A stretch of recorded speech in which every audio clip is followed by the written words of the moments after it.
I didn't understand what was happening. I just felt like as a student, the older I was getting, the harder life was becoming. You know, with my dad taking off, and then school becoming incrementally harder, and then the school didn't know what to do, and so they just said to my mom, "Well, Dave's not very smart."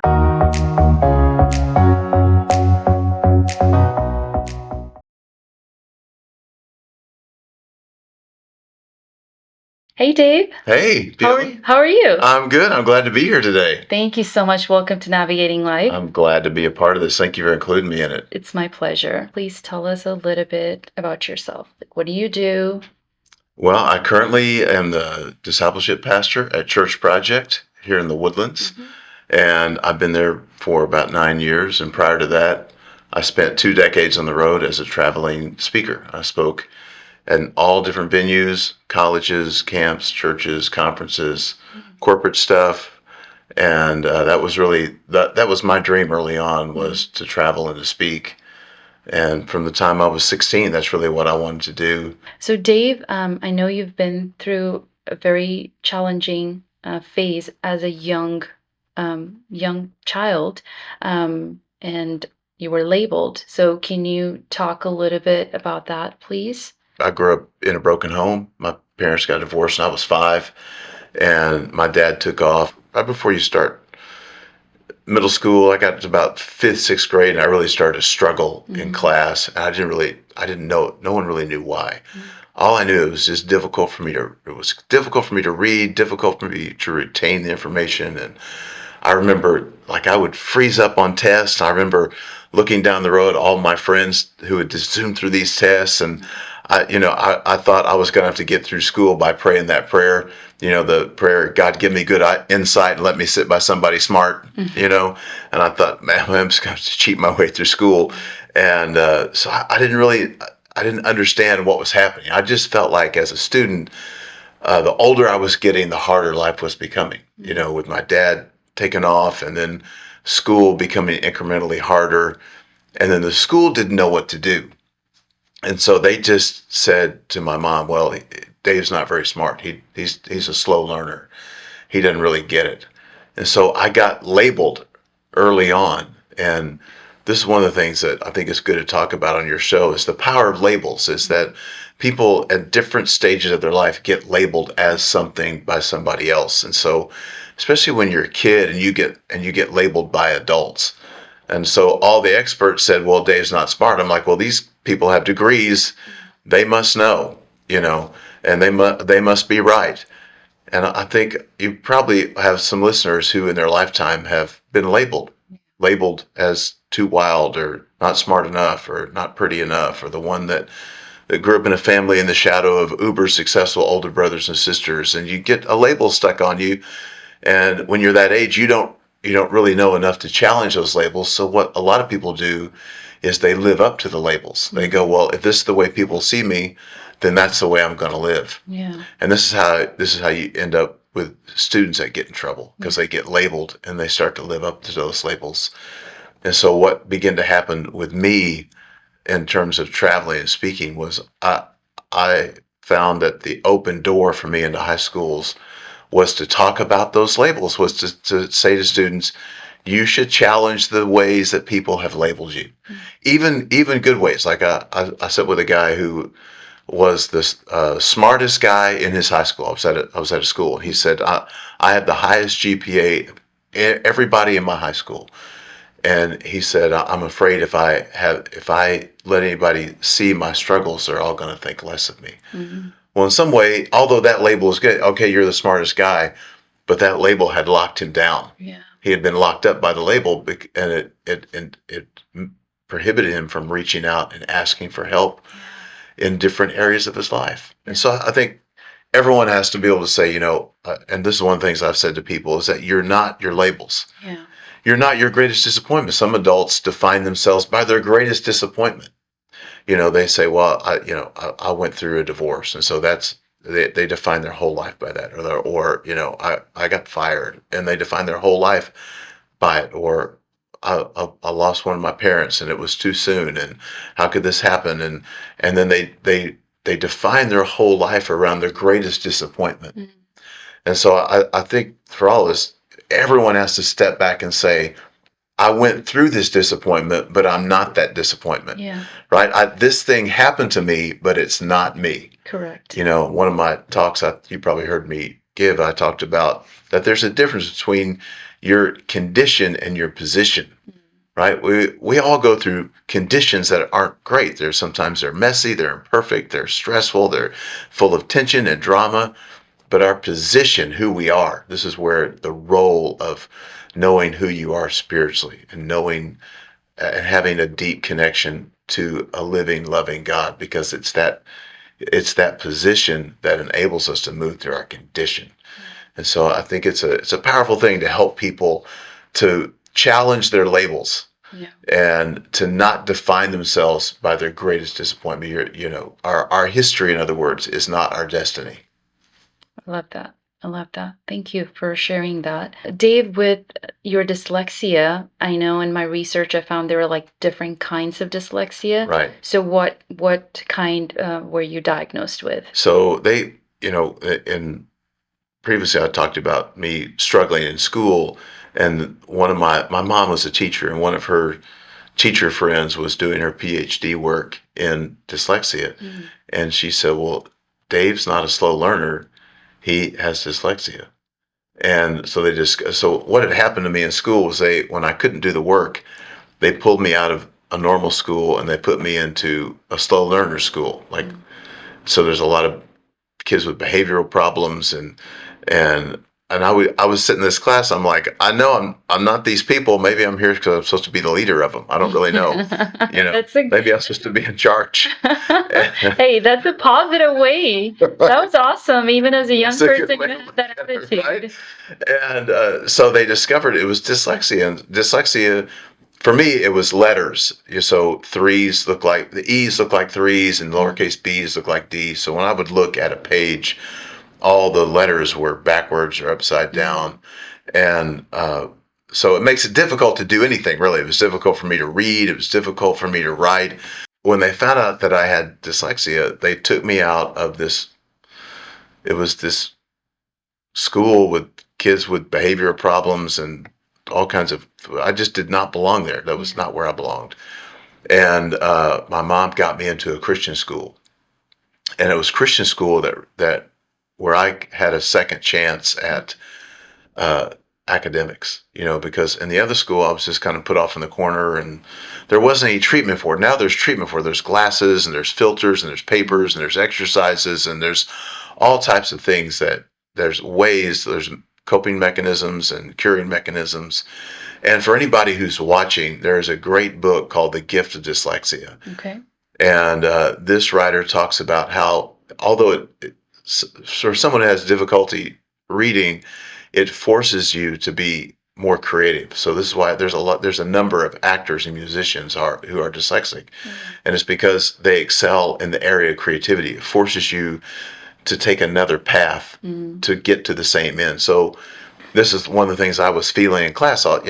People could zoom through tests and write things and get up and read out loud, and all that stuff was a struggle for me. So I had to find a different route to get to the same end. It's the same. The best way I know how to describe it for your listeners is like imagine where you live and imagine all the different routes there are to get to your house. Like where I live across town, there's 5 different ways you can get to my place. Well, it's the same. It's the same way intellectually. So someone that's dyslexic has to think in more creative terms. And so I always tell kids that when you're picking friends, you want a friend who's dyslexic because they're problem solvers and they solve problems in a creative way. Yeah. And so what that did for me was enabled me to excel in the world of art. So I could paint, I could draw. I couldn't write, I couldn't do any of that, but I could paint and I could draw. I could draw anything I saw. I had great recall in that area, so I excelled in that area. But I would not have found that talent if I didn't have that struggle. Yeah. And this is what people need to know. A lot of people think, well, my life would be happier if I didn't have this problem. And yet the problem is the promotion, right? Our problems are the things that promote us into the next area. They're the path to the next discovery. So I found a talent that I didn't know that I had, which helped me in school and later on would help me in college, and it helped me in what I've been doing even up to now in the last 25 years. But I wouldn't have found it had I not gone through that. So for every person who's struggling through something, I just want to say that the problem is the path. Yeah. The problem is the pathway into the next thing. And so if you've ever, let's see if I can describe what it feels like to be dyslexic. Like if you've ever been at a traffic light and you're at a red light and the car next to you starts to move, and for that moment you feel like your body's out of sync because you're sitting still and the car next to you is like backing up or going forward. That's the sensation that people with dyslexia have. Mm. That's the Thank you. sensation that people have in their minds. If you ever lean back in a chair and you almost fell over but you didn't, that's what it feels like. That's what it feels like for someone to have that. Thank you for sharing that, because Yeah. um, because people that don't know or don't understand, you're just think, like you said, labeled, right? Yeah. And I mean, some people don't even know that they're dyslexic, I think, Right. like for Yeah, I think you, so. Yeah. Like I right? didn't know. Yeah. So thank you for explaining it so beautifully, the So challenging part. yeah, so of course it's challenging for kids and it's challenging for parents. Like once my mom discovered that that's what the deal was, then she taught school, and every night she would get home at 5:30, would fix dinner, and then she would sit down and read with me. And it was just the act of looking at the words and saying them out loud and reading them over and over again, and and so that was a challenge for her as well. And so when I got to this Christian school, I got there in 8th grade, and so I played catch up pretty much, you know, 7th, 8th grade, 9th grade. That window for me was just about, I was trying to learn how to read. I was trying to learn how to write. It's interesting. I couldn't print words, but I could write them in cursive Hmm. because it was visual. Okay. Because I could draw anything I could see, and I could see like a cursive A, a cursive B, like those shapes were pictures to me. And so I learned how to write in cursive before I could print That is because of the interesting. way that I translated those images. And so that may not be everyone's experience in Yeah. school, but I just want your viewers to know that like it makes people more creative. It heightens your creativity, and the struggle in it always is the pathway to some greater discovery. Yeah. Thank you for sharing that. That's really helpful. I mean, it made me understand a little bit in depth of, how that Yeah. feels like, Yeah. because if you don't have it, you don't know it. Like, you Right. can't relate. You can't. Yeah, and that is a problem. Kids can be merciless, Yeah. right? So if someone has some struggle they don't understand, they're like, well, that's weird. Why is that? I can read. Why can't you read? Yeah. And then, I didn't want anybody to know that I had that problem. Right. Like as a student, my whole deal was I just wanted to be normal, and this is what got me into all these high schools was was that message about just wanting so desperately to be normal. Yeah. And even today, student culture is different today because the internal problems are so much more heightened than the external problems. In our day, it was, you know, drugs and rock and roll and sleeping around. It was all things you could see. They were all things so you could point at that culture. You could point at with students today, everything's internal. Yeah. Anxiety and depression and Yeah. doubt and anger and everything's internal. Mm-hmm. So we have to help students, and as adults and a parent. So you have to think like, you have to act like a parent, but you have to think like a counselor.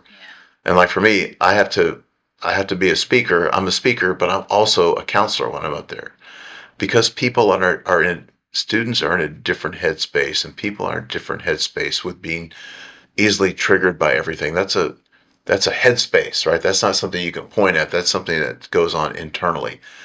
And so we have to know now, as parents, as leaders, as speakers, we have to know how to address the internal state, because that's where so many people's problems were. For me, you couldn't see that I had dyslexia. Yeah. And yet, but I didn't feel normal. But I wanted to have friends. I wanted to be normal. I wanted to fit in. I just wanted to, I just wanted to be what everyone else had.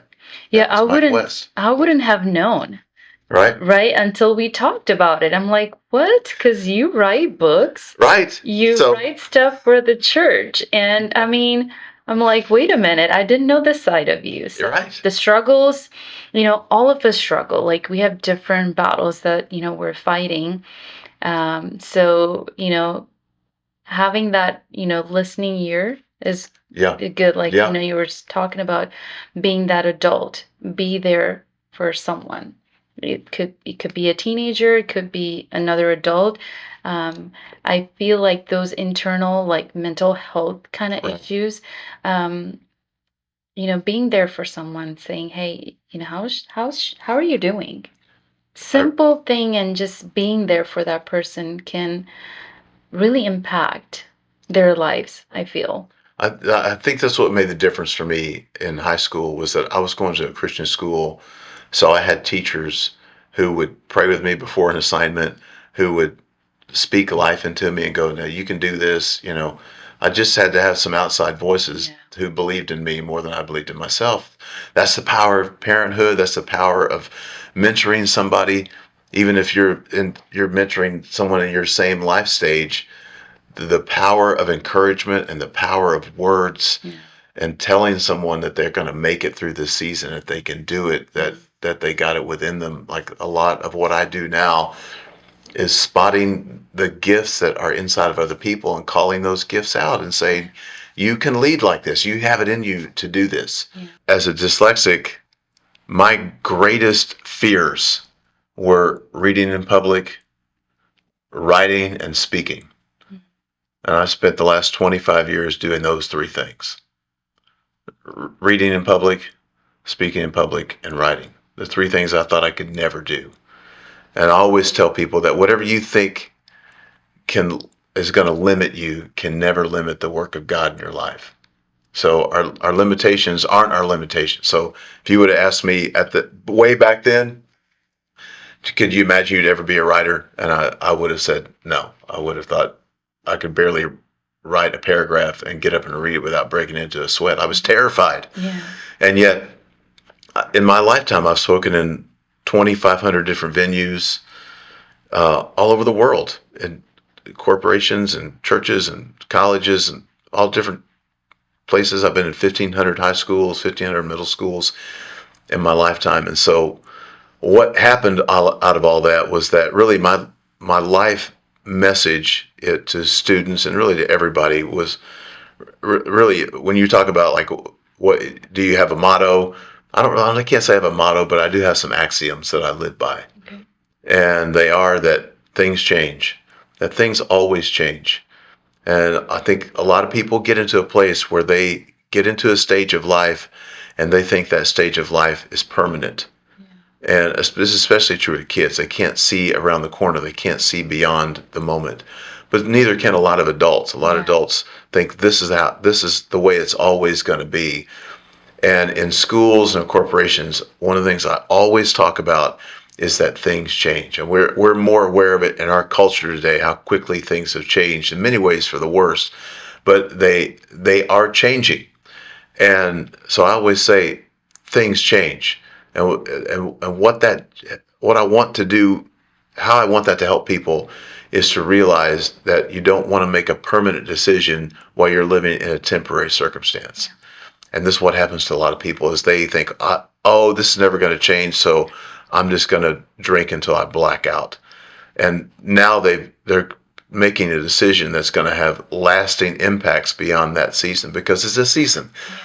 The season for some people may last for decades. It may only last for months, but it is a season. Yeah. And that everything is subject to change. Yeah. As sure as you walk up steps to get into a building, every step represents its season, and you're only on a step.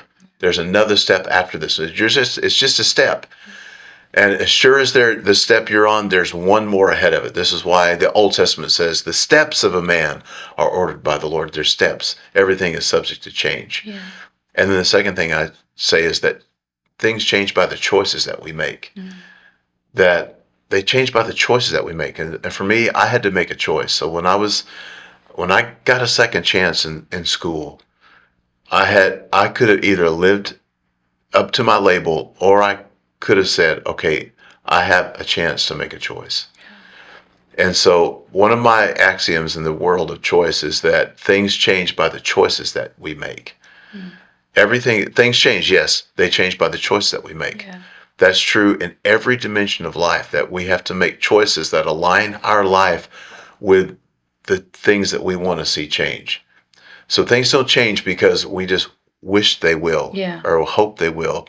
They change because we make choices to say, Absolutely. I'm going to align my life with the direction that I want it to move.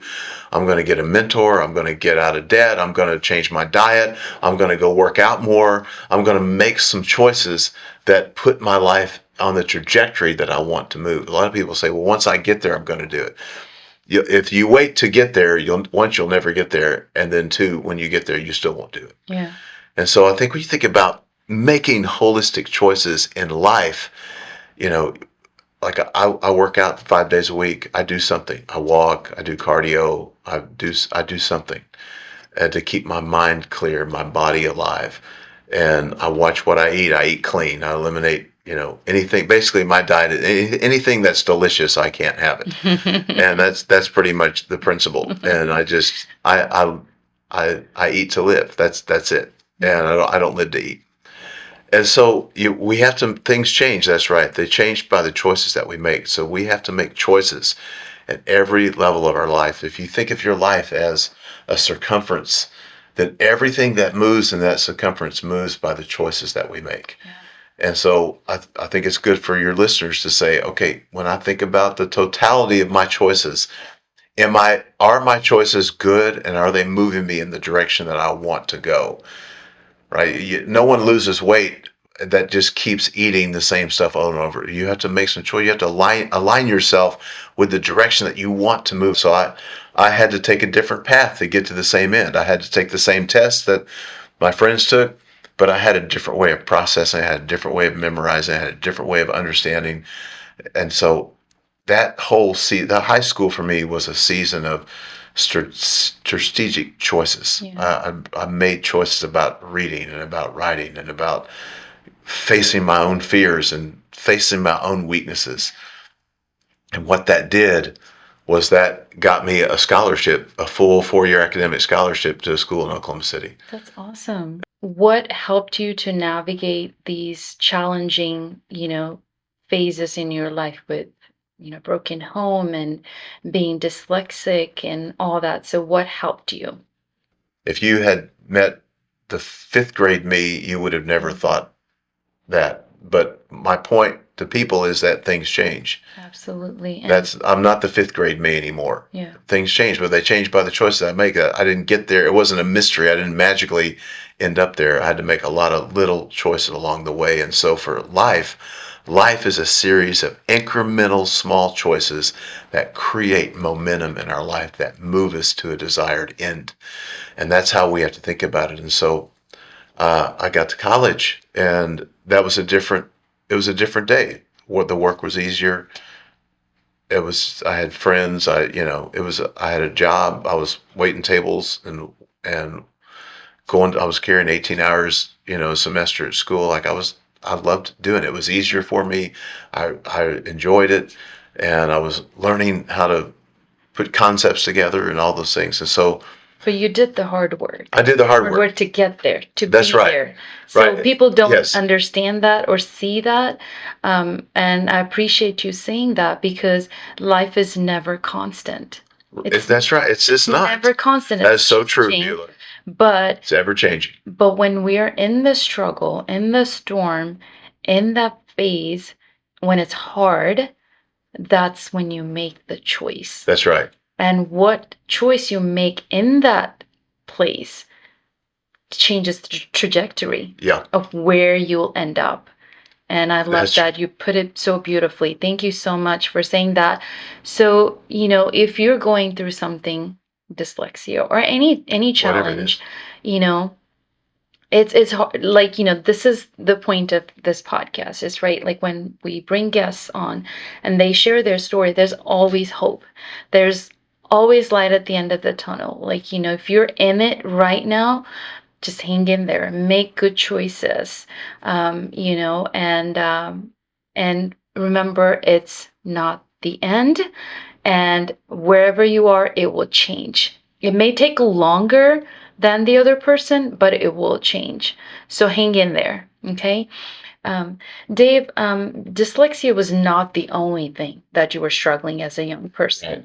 and you had other element there going on in your life as well. Okay, will you talk about that a little bit? Sure. I mean, yeah, of course, I had the issue. Well, my parents got divorced when I was 5, and so I didn't understand it really any of what all was going on. I mean, I knew some because I knew what the house felt like, and I knew what a Cold War felt like. I knew what silence Mm, felt like that wasn't attached to peace. I mean, I knew those things, and I think for me, this was another thing that I really had to take on as a challenge, because I heard so much that, people that come from broken homes, kids become crazy and they don't have a chance and they become wild and uncontrollable. And, I mean, I heard my mom's adult friends tell her that about me, and so, and once again, I had to challenge those things. I'll tell you what helped me. mhm, And I think this is a good word for all the parents that are watching. Kids are like little thermoses. mm, So whatever an adult feels, that white hot emotion towards an ex, mm, rage, whatever that adult feels, and they pour it into their kids. mm, Kids retain that like a thermos. They retain the heat of it. They retain the coldness of it. They're like little thermoses. And so whatever temperature that as adults we live at, then kids retain that and they carry it within them. It's easy for us, the world's a hard place to live. People are hardened, and a lot of people shrug it off, and they go on, but not with students. Students, they retain yeah, and contain those things. So think about a thermos it retains the temperature of whatever is poured in it. That's what a thermos does. And yeah, so when a parent pours coldness towards yeah, the spouse, kids retain that. When a parent pours hot heat, anger, unforgiveness, disappointment, bitterness, cynicism, and they talk about it to their kids, like kids retain it. They're little thermoses. yeah. And so, That's a beautiful example. Thank you for, because I feel like that sticks visually. Like, if we are doing that, to step back and say, oh, I don't want to do that, yeah, and it's true for everyone who's watching, who works at a company, Mm, who is leading a team. They may not be the owner, but let's say you're leading a team. If you feel panic, your team will feel yeah, panic. They retain the emotion of whatever. If you feel desperate, then they feel mm, desperate. If you're leading from a place of, we have to do this because I have to meet a quota and I have to keep this for my dashboard to get it better, right? Then all your team takes on that. So I mm, would say you can't lead from desperation. You can't lead out of fear. You can't lead out of intimidation, because people retain it. So anyway, let's go back to the thermos thing. I'll tell you what helped me in this situation is that I'll never forget, my mom picked me up from school one day. And I mean, I knew what was going on with them going to court, divorce proceedings, and lawyers, and all that stuff. And I'll never forget, she picked me up from school one day. And of course, I was the thermos. I was feeling what was in the house. I knew what the coldness meant. I knew what silence meant in our house, and I knew what verbal wars felt like. And I'll never forget, my mom picked me up from school, and we're pulling out of the school, and I could tell she had been crying. And of course, I, this is probably what made me an empath, is the ability to mm, feel other people's circumstances. And but she turned to me and she said, "You wait and see. God's going to use this." mm, And in that one moment, she dismantled decades of me being a bitter teenager and all this stuff is like, well, why wasn't my dad ever there for me? And why, I didn't get what all this, the way that kids internalize all this stuff. She dismantled that with one phrase. Yeah. You wait and see, God's going to use this. Yeah. And I want to say that to every listener, regardless of where you are on their spiritual journey, that God has the ability to take bad things and to pull something good out of them. Absolutely. And that he's able to use it. And that I never forgot that phrase. And what it did, it kept me from being a thermos of bitterness and unforgiveness and resentment and fear. And because every time I felt those things, I thought I could hear my mom saying, God's going to use this. And sure enough, he did. And this is when I come full circle on this, is that when I got out and began to travel and speak, this was the message. It was all this stuff, dyslexia, the broken home, that God began to use in public schools. And so my phrases were, my axioms were saying that things change. They change by the choices you make. And the third axiom was that the best is yet to come.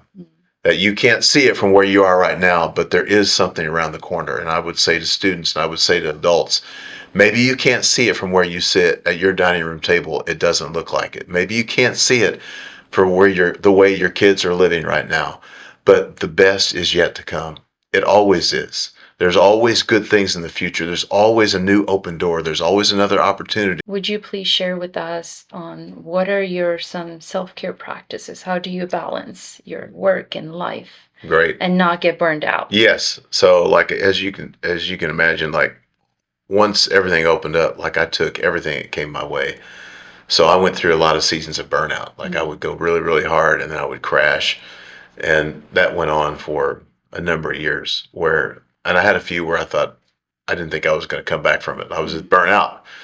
And so I had to build some mechanisms into my life that would help me. So one of the things that I did was I made sure that I had enough time off. Like for a while I would leave and I would speak for 40 days in a row, sometimes 6 times a day in different cities. This is back in the day when there's no TSA. So I could I could get on off flights and I could do breakfast in one city and lunch in another with a group, and then end that in the evening with a conference. And so I had a lot of, and that's a lot of wear and tear on the soul, and so is any job. Yeah. And so one of the things I did was I made sure that I protected. I had some time off and I protected it.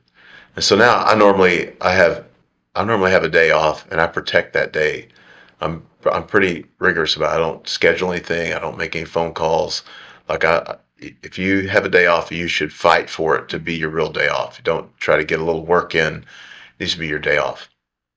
I'm always reading something. I would say every person watching needs to be reading, even if it's a small book, like a little hardback. You should just read something that feeds your mind. I read a lot of leadership stuff and nonfiction things, but you should always just have constant input. And for some people, maybe it's, watching your show. It might be having some podcasts that they regularly listen to, where they're just constantly having someone speak truth back into their life.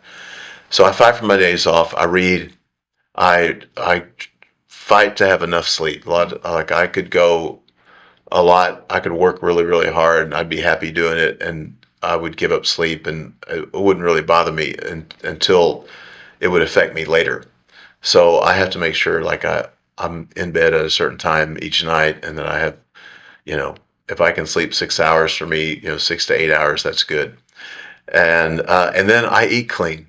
I eliminated, and this is not a moral thing, but I don't eat meat. I don't drink caffeine, and I limit my sugar intake. And so I eat pretty clean. I eat a lot of vegetables and fruits and things like that. So, and what that did for me was that it made my mind clear, and it raised my energy level. So I went from being always worn out to always, my energy level kept up. So I was able to travel all day and get off a plane and speak and be fully present. Whereas in the past I wasn't, because I wasn't eating well. So I would say you need to eat well, you need to read, you need to rest. And then depending on where you are spiritually, you need to pray. You need to be able to pray and to put the things in your life before the Lord and to really ask Him to be with you in these moments and to bless the things you're working on. That one of the power of a spiritual life that is alive is that it helps you to remember you're not doing all of these things by yourself. Yeah.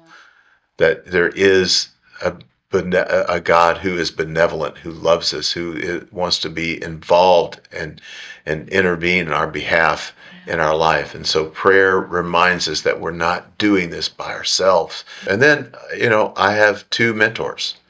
I would say you need to have someone in your life that knows more than you know. Yeah. And that is smarter than you and that can speak into your life. And so I have a speaking mentor. I have a guy that I meet with just about communication. Mm-hmm. And I take what I'm working on to him and I ask him to look at it. And we go over it and I tell him what I'm thinking about. And he corrects me and redirects me sometimes. And then I have a leadership mentor. I have a guy that I meet with once a month about solving leadership dilemmas, things that I'm having to work out in my own life as a leader, things I'm working out with the people that I lead. And we haven't agreed. We meet for an hour once a month. We have lunch. And he says to me, "What are you facing this month?" Mm-hmm. And then I talk, and I tell him what I'm facing, and then I listen. Yeah. So you got to be a good listener. Don't be an overtalker. Keep your body in good health. Read, pray, eat well, sleep. These are all things that I know your listeners probably go, "Well, thank you, Dr. Insight," and but these are all practical things that make us more effective in the arenas that we're in. That's the reason for it. So I sat with 4 CEOs just up the way here at a country club that they brought me in to meet with these guys, And I said, "Tell me a little bit about what you do." And they all went around and talked about their business. And they all talked about how much they worked, how much was on them, how much they were carrying, the amount of hours. They would say, "I don't have time for this. I don't have time for that." But it was like a badge of honor, Yeah. And I said to him, that there's no virtue in you being so burnt out that you can't lead your company and that you can't love your family well. Yeah. It sounds cool to say, "Oh, I work a 70-hour work week." Well, right, but what's the expense of that? Yeah. And so I said to them, you've got to make time. I was there to talk about the spiritual side of their leading, and I just said, you have to make time for your soul, mm-hmm. for yourself, for the people that are in your life. I know it's a badge of honor to say, "Oh, I work a lot," but if you can't lead well and the people that you love don't feel loved by you, yeah. then what's the price for that success? Okay, maybe you got a huge company and you're all over the nation. I got a friend of mine that at one time in his life owned 5 banks. But as a result of it, he also has had 33 surgeries, 3 heart surgeries, 3 back surgeries, 3 hip surgeries, knee replacements. And the expense of it broke him health-wise. Yeah. He was wealthy monetarily, but broke physically. Yeah, at what expense? At what expense are we living our life? Are the things that we're suffering, are they the things we really want to lose? This guy was, if I told you what he had and how much he was worth, they're all things that we all kind of go, "Oh, that would be fantastic." Yeah. But his family was a wreck, and so this is the reason for good health practices, is that it helps us to maintain some balance so that we can succeed and keep the things and the people that we really love. Absolutely. And I agree with everything that you said, Dave, and I love those. And I'm a big believer in mentorship. So find someone in your life that you can just hang out with and learn from. I mean, I know we say discipleship, mentorship. It's, I feel like it's one and the, Sure. same, right? But having that person, I have mentors that, spiritual, just life, doing life with, constantly being in touch with, to see, hey, my blind spots, they were able to see my blind spots, direct and say, hey, you're speaking life into you when you need it. Yeah. There are people out out there and find those people in your life that will pour into you and that will help you. So That's you know, right. that's one thing that I would definitely, out of all the things, Yeah. I'm passionate about is find a mentor. Yeah. And you're a good mentor. You're like, if people wanted to get a hold of you, I'm sure they could, right? If they, Yes, like, if absolutely. I would people love wanted to. you, like I've seen you do this firsthand Mhm. in the arenas that we work, Yes. and I just want to say to all your viewers, you're a great mentor, and Thank that you. people, if there's women out there watching, they should contact you. And if they would let you know their challenges, you could speak into it and help them Absolutely. I move would forward. love that. I Yeah. would love that. Thank you, Dave. Thank Yeah. you. Appreciate that. Don't know about the audience, but for me, it definitely inspired me Good. this morning, Good. and you sharing your story, and you've empowered me. I hope the same for our audience, that your journey, your story, it empowers them. I hope so. And That is my hope. yes, and gives them hope Yeah. that, life is not constant. Right. It changes, but the decisions you make in those circumstances can change your life, where you end up. So I love that. That's a gist of what I got. That's right. So I always say, if you'll make the choice, then the change will follow. yes, If yes. you'll make that choice, change will follow. Yeah. Thank you, Dave. I really appreciate your Thank you, time. Beaulah. And I would say, hey, if you've stumbled across our channel, we would appreciate it if you can subscribe to the channel, share it with a friend that needs to hear the story of, broken home and dyslexia, or any of our other episodes. Go check them out, subscribe, click the bell notification so you're notified whenever we upload a new video. And thank you for watching. We appreciate this community we have on YouTube, and we'll see you all next time. Bye-bye. Bye. Thanks, Dave. Thank you, Beaulah.